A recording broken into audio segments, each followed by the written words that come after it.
الحمدللہ رب العالمین والصلاة والسلام علی رسولہ الکریم وعلی آلہ وصحبہ اجمعین ومن تبعہم بإحسان الی یوم الدین اما بعد۔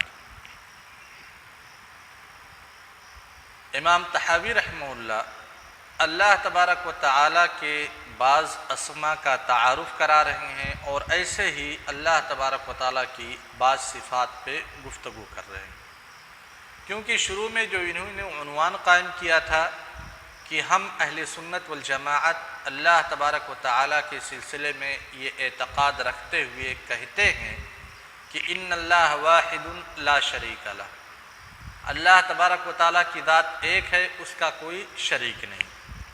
پھر اللہ تبارک و تعالیٰ کے بعض اسماء کا تذکرہ کیا، بعض صفات کا تذکرہ کیا۔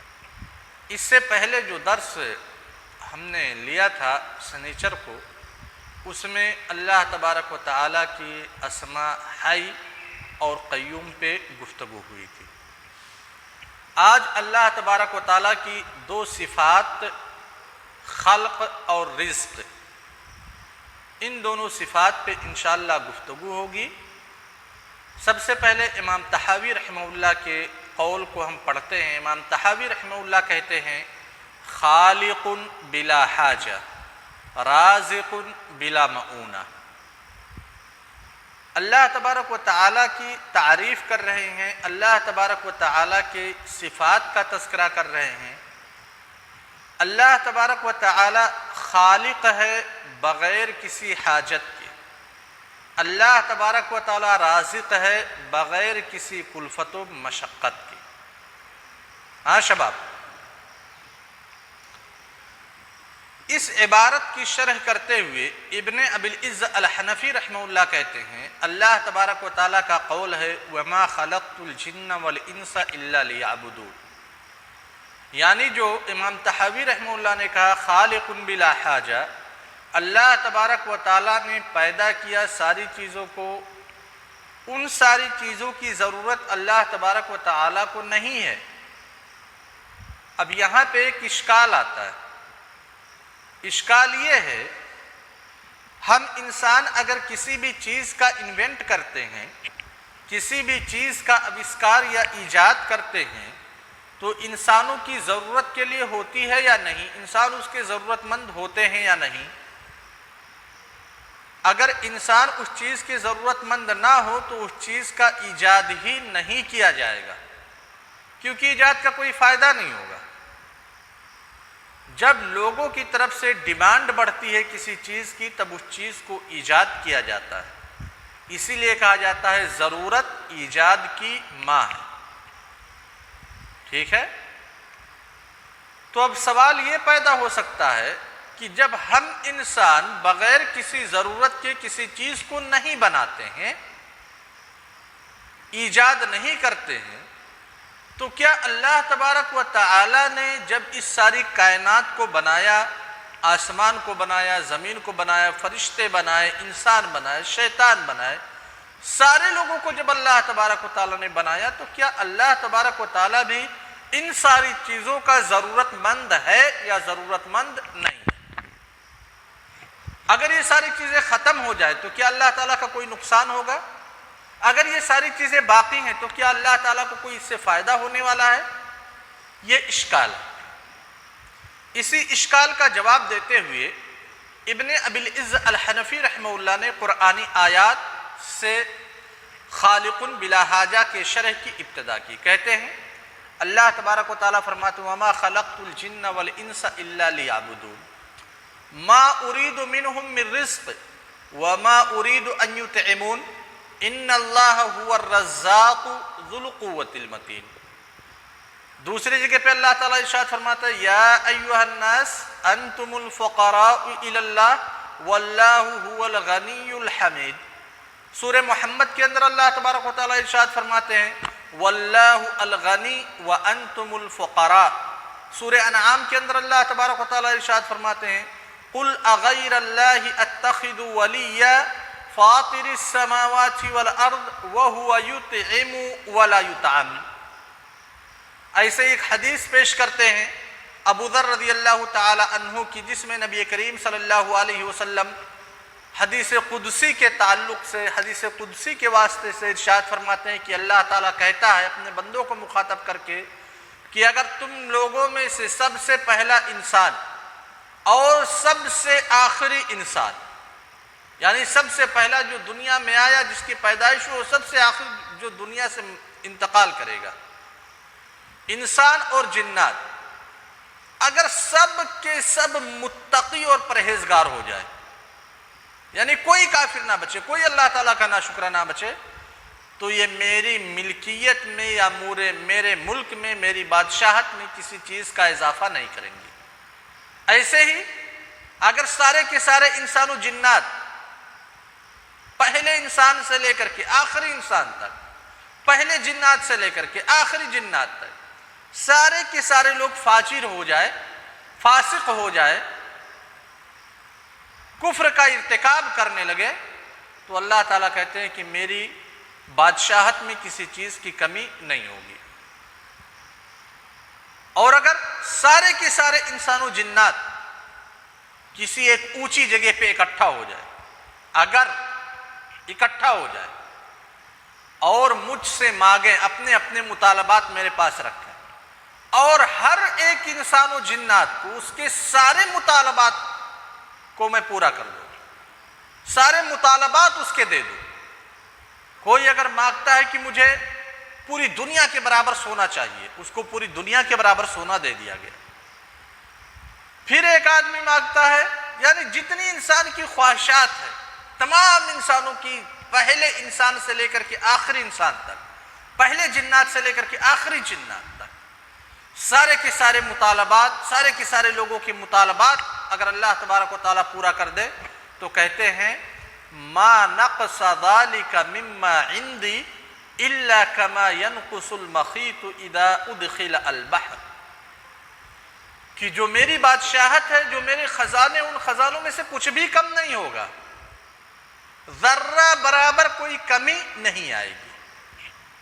سمجھ گئے نا شباب؟ یہ حدیث ہے۔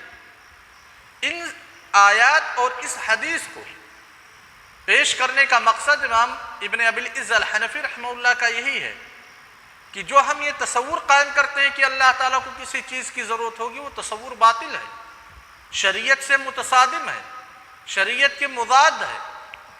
لہذا اللہ تعالیٰ نے واضح کر دیا کہ اللہ تعالیٰ سارے لوگوں کو پیدا کیا ہے اپنی عبادت کے لیے، ان سے کوئی رزق وغیرہ نہیں چاہتا ہے۔ اللہ تبارک و تعالیٰ غنی ہے، سارے لوگ فقیر ہیں، اس کے محتاج ہیں۔ اللہ تعالیٰ کی ملکیت میں اگر سارے لوگ متقی ہو جائے تب بھی کوئی اضافہ نہیں ہوگا، سارے لوگ فاسق و فاجر ہو جائے تب بھی کوئی نقصان نہیں ہوگا، اور سارے لوگوں کے مطالبات کو، ڈیمانڈز کو اگر اللہ تبارک و تعالیٰ پورا کر دے تب بھی اللہ تبارک و تعالیٰ کی ملکیت میں کسی چیز کی کمی نہیں ہوگی۔ لہذا تم لوگ ایک خالق کو مخلوق کے اوپر قیاس مت کرو۔ مخلوق کے اوصاف ہیں، مخلوق کی جو خصوصیات ہیں، ان میں سے خصوصیت یہ ہے کہ ضرورت کے تحت چیزوں کا ایجاد کرتا ہے۔ مخلوق کی جو خصوصیات ہیں، ان خصوصیات میں سے خصوصیت یہ ہے کہ جب یہ کسی کے ساتھ احسان کرتے ہیں یا کسی کو کچھ دیتے ہیں، خرچ کرتے ہیں، تو پھر اس کے بدلے میں کچھ یہ چاہتے ہیں۔ یہ مخلوق کی خصوصیات ہیں، لہذا خالق کو تم مخلوق کے مشابہ قرار مت دو۔ سمجھ گئے نا شباب؟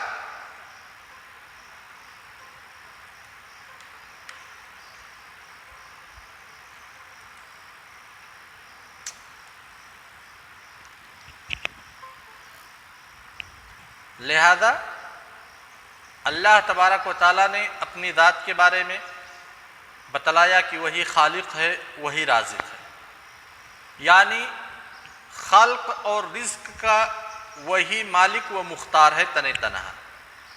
خلق کے بارے میں تو تقریباً تمام لوگ مانتے ہیں کہ اس کائنات کا پیدا کرنے والا کوئی ہے۔ اب چاہے وہ اللہ تبارک و تعالیٰ کو مانے یا پھر اللہ تبارک و تعالیٰ کی ذات سے عدول کر کے نیچر بتلا دیں یا پھر کسی دوسرے اپنے دیوی دیوتا کا نام لے لیں، لیکن جو رزق ہے، رزق کے معاملے میں لوگوں کے درمیان کافی اشکالات ہیں۔ اللہ تعالیٰ خالق ہے، سارے کون کا خالق ہے، اس پہ اشکال نہیں ہے، سب اس کو مانتے ہیں، ماننے کی صورت گرچہ الگ الگ ہے، لیکن اللہ تعالیٰ رازق ہے، اس کو کیسے مان لیا جائے؟ کیسے ایک انسان مان سکتا ہے کہ اللہ تعالیٰ ہی رازق ہے؟ بھائی انسان محنت کرتا ہے، کوشش کرتا ہے، جد و جہد کرتا ہے، تب اسے کھانے کے لیے کوئی چیز مہیا ہوتی ہے نا؟ اگر انسان کوشش نہ کرے، جد و جہد نہ کرے، تو اسے کیسے رزق ملے گا؟ ایک کمرے میں بند ہو جائے اور کہے کہ اللہ تعالیٰ جیسے حضرت مریم علیہ السلام کو رزق پہنچاتا تھا بند کمرے میں، ویسے میرے پاس بھی رزق آئے گا، اللہ تعالیٰ رازق ہے ہمارا، ہمیں رزق دے گا، اس کے پاس رزق آئے گی؟ جب آدمی اپنے کمرے سے دنیا میں باہر نکلتا ہے، محنت کرتا ہے، طرح طرح کے کام کرتا ہے، طرح طرح کا مشغلہ اپناتا ہے، تب کہیں جا کر کے اسے کھانے کے لیے کچھ مہیا ہوتا ہے، کوئی چیز اسے مہیا ہوتی ہے کھانے کے لیے، پینے کے لیے، تو پھر کیسے ہم مان لیں کہ اللہ تعالیٰ رازق ہے؟ ہاں شباب،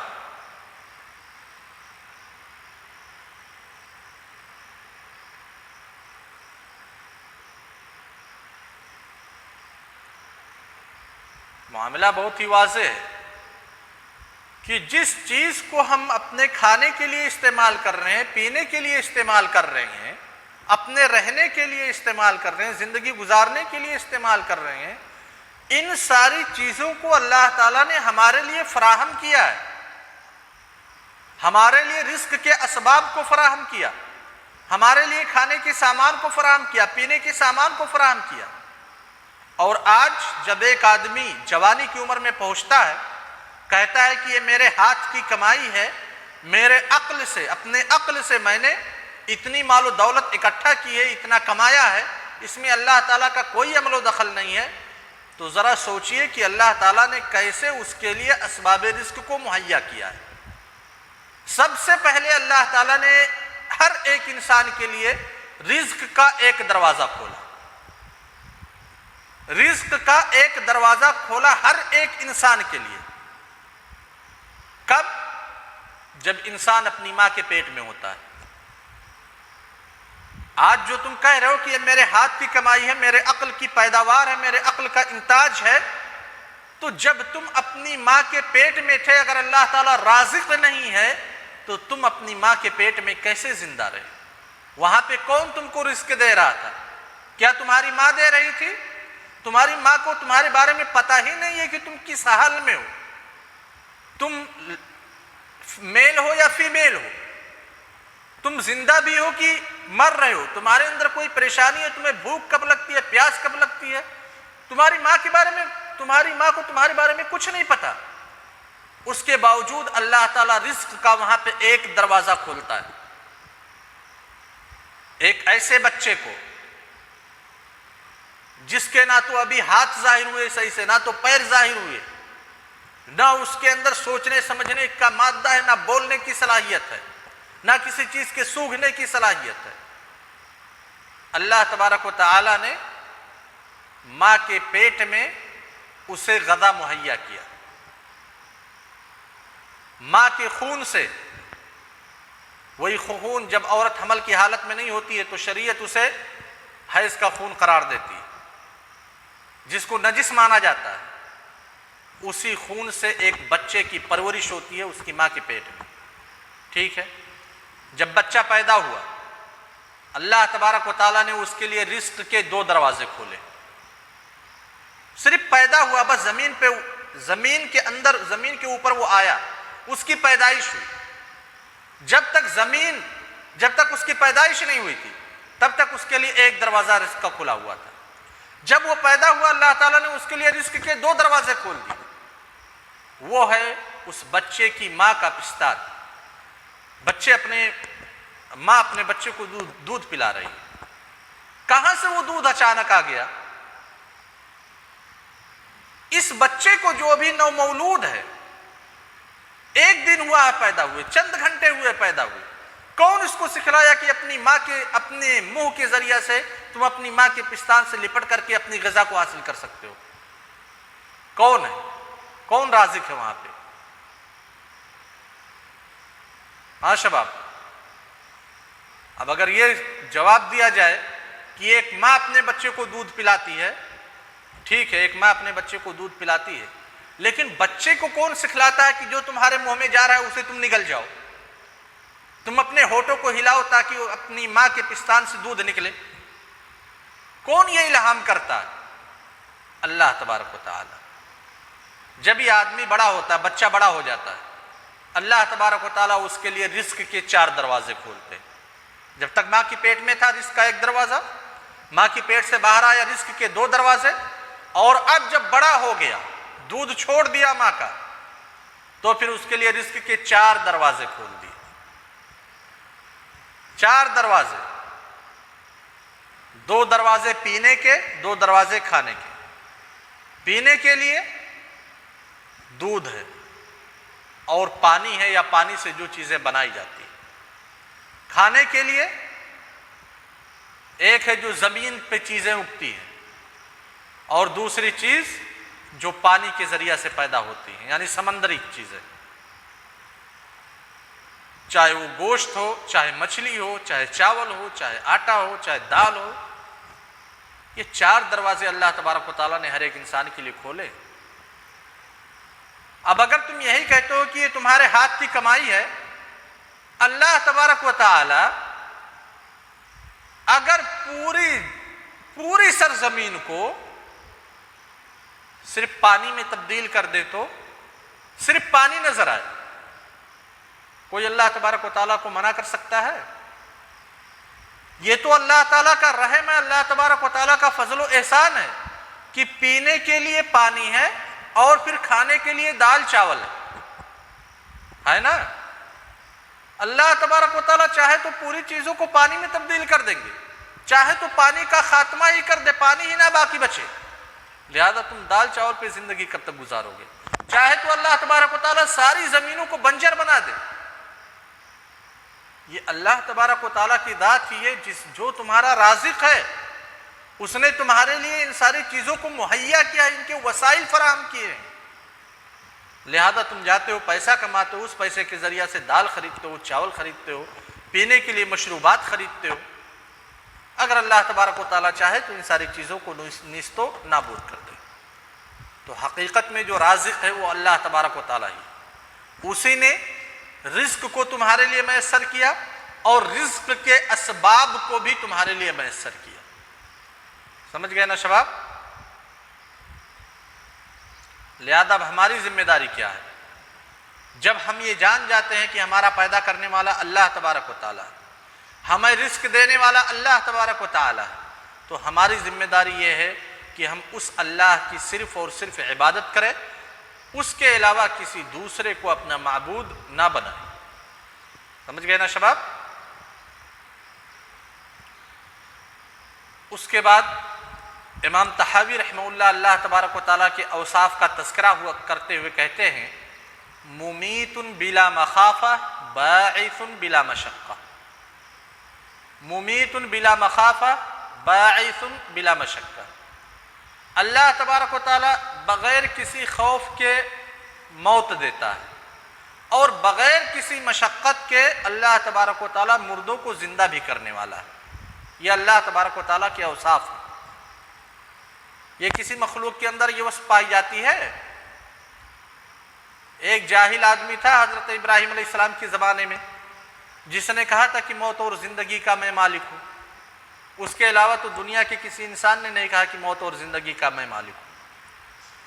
اللہ تبارک و تعالیٰ کی صفت یہ ہے کہ بغیر کسی خوف کے لوگوں کو موت کے گھاٹ اتار دیتا ہے، اور بغیر کسی مشقت اور پریشانی کے انہی لوگوں کو جن کو موت کے گھاٹ اتارا ہے انہی لوگوں کو زندہ کر دے گا۔